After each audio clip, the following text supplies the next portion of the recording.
this particular instance, I set it up so that basically the circular saw, if I was going to cut this line here, okay, and I kept a space between, sort of like this scenario.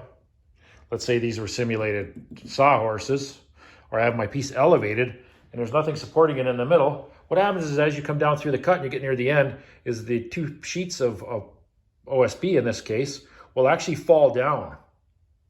When they fall down, they will bind the blade and the saw will come back at the operator. So you want to stand off to the side, and I do not recommend you ever make this cut.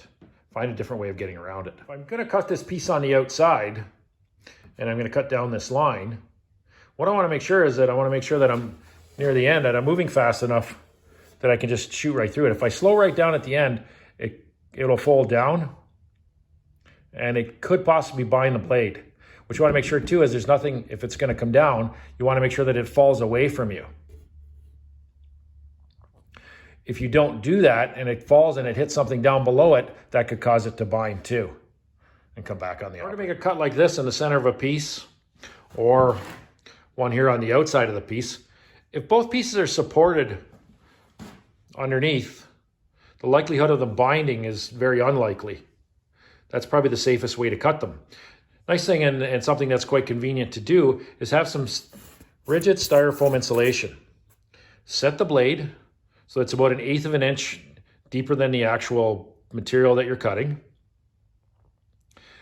And you can make a nice straight cut on this. You don't have to worry about the pieces falling away. You don't have to worry about them binding. It's going to hold them in place. Provided the rigid styrofoam is the same thickness, consistent, you shouldn't have any problems at all, unless you get sideways in the cut. And what I mean by that is, instead of making a straight cut like this, is you start to turn the saw like this. It'll make a funny grinding noise. And it starts to scream at you and tell you you're doing a bad thing.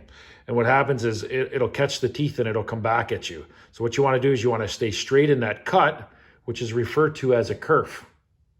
If you can stay straight in that kerf, then you don't have to worry about it binding up on you and coming back. If I'm cutting like this, basically I don't really want to come off the short part of my base, because what happens is it's hard to balance and you don't want to end up doing this part way through a cut, because if you do, it could bind and it could come back at you. Safest way to do this is put the wide part of the base onto the actual piece itself and not on the waist side. So what happens is now is it can't go anywhere on me. What happens is this piece, if I do it correctly, will just fall away. There's nothing interfering with it. That's the safest way to do it. When I'm in any type of cut, what I want to make sure that I don't do is, as I'm running through, is I never want to pull the saw backwards while it's running. So what can happen is the teeth can catch and it can come screaming back at the operator.